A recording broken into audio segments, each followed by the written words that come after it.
iNews Channel. Dan jangan lupa klik tombol notifikasinya. Pemirsa, penyanyi Gisela Anastasia memastikan akan hadir sebagai saksi di persidangan kasus video syur dirinya. Hal itu diungkapkan Gisel usai menjalani wajib lapor di Mapolda Metro Jaya siang kemarin.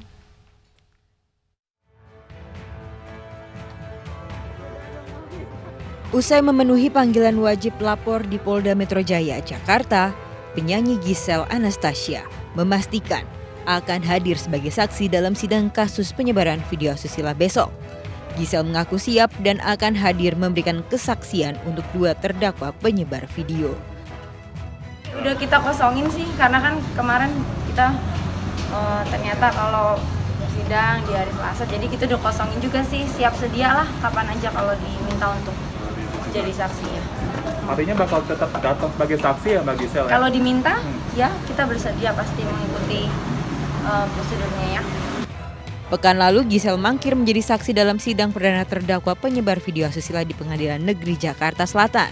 Sementara sidang dengan tersangka Gisel dan Michael belum juga terjadwal karena berkas belum lengkap. Dari Jakarta, Tim Liputan iNews melaporkan.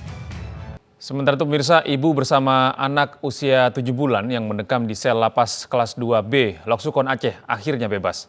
Atas pertimbangan kemanusiaan, keduanya menjadi tahanan rumah usai mendapatkan asimilasi dari Kemenkumham RI.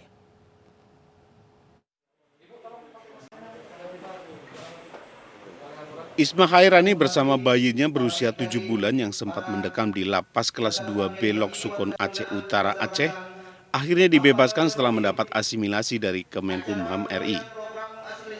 Penyerahan berkas asimilasi disaksikan keluarga Isma dan dihadiri Wakil Bupati Aceh Utara Fauzi Yusuf.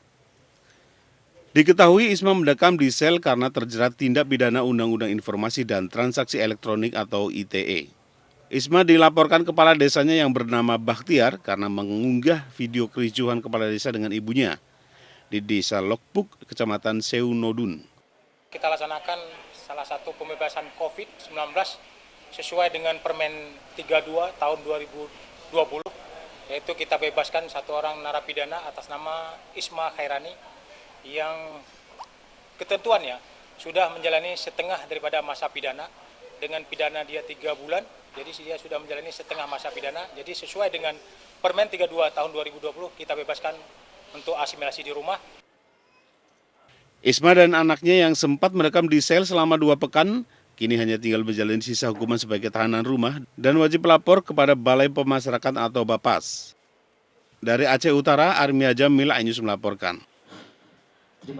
Viral bocah dirantai ayahnya di Purbalingga, Jawa Tengah. Pelaku mengaku merantainya karena kesal si anak nakal dan untuk memberi efek jera.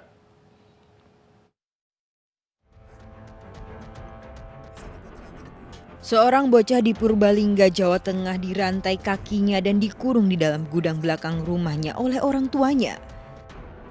Penyiksaan terungkap saat warga mendengar suara ketukan pintu dari arah gudang tempat bocah dikurung. Perlakuan tidak manusiawi ini langsung dilaporkan tetangga ke kantor desa setempat. Pihak desa sekarang langsung sudah bergerak, sudah melaporkan dan sudah mengerjakan yang bersangkutan sekarang sedang ditangani di Polres Purbalingga. Anggota kepolisian Resort Purbalingga mengamankan dan memeriksa ayah korban Ahmad Arif Pratikno. Pelaku mengaku merantai anaknya sebagai hukuman untuk memberi efek jera karena nakal. Korban diikat dalam beberapa jam selama ditinggal berjualan di pasar. Anaknya kemarin agak sering dia berani ambil uang dan mainnya, kalau menurut saya itu luar biasa.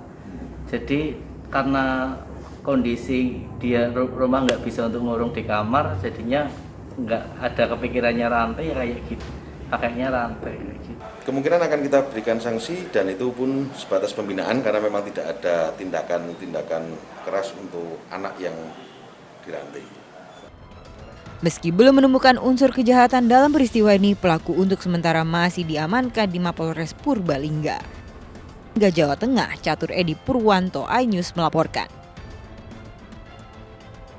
Pemirsa, penyebab kecelakaan bus yang menewaskan 29 orang di Sumedang, Jawa Barat pada Rabu lalu akhirnya terungkap. Polisi menemukan tidak berfungsinya pengereman ban belakang bus.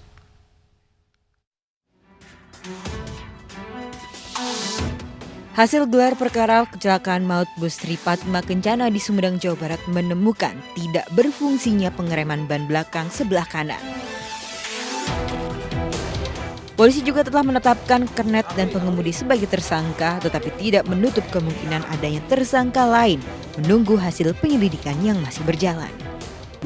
Saya ulangi, ada gagalnya fungsi pengereman pada ban sebelah kanan roda belakang. Untuk ban-ban yang lain berfungsi dengan baik. Kemudian itu dikuatkan dari keterangan ahli dari ATPM maupun dari Dinas Perhubungan. Kecelakaan maut yang menewaskan 29 orang pada Rabu lalu juga menewaskan kernet dan pengemudinya terjadi di turunan Cai, Desa Sukajadi, Sumedang, Jawa Barat. Bus Sri Padma Kencana membawa 63 siswa SMP yang baru pulang karya wisata. Dari Sumedang, Jawa Barat, Beben HFA, iNews melaporkan. Pasangan suami istri yang telah berusia lanjut di Temanggung, Jawa Tengah dianiaya tetangga saat sholat subuh di masjid. Ya, sang istri meninggal dunia akibat luka parah saat berusaha melindungi suaminya.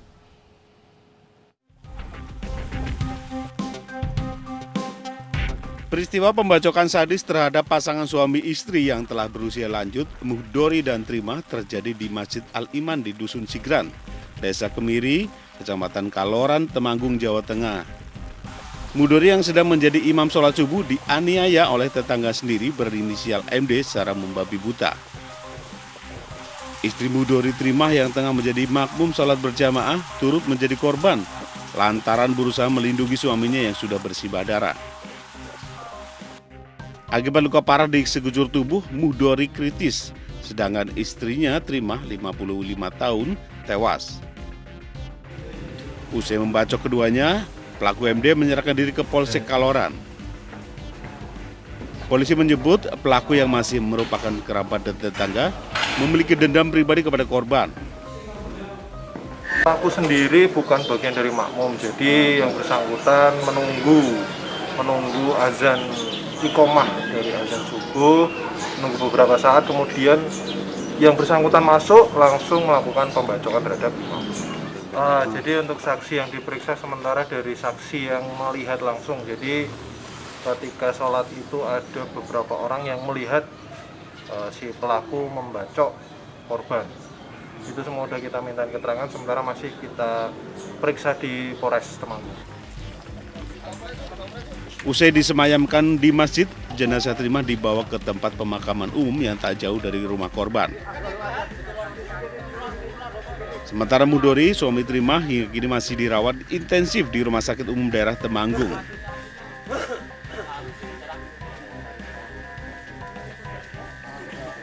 Dari Temanggung, Jawa Tengah, Didi Dono Hartono, iNews melaporkan.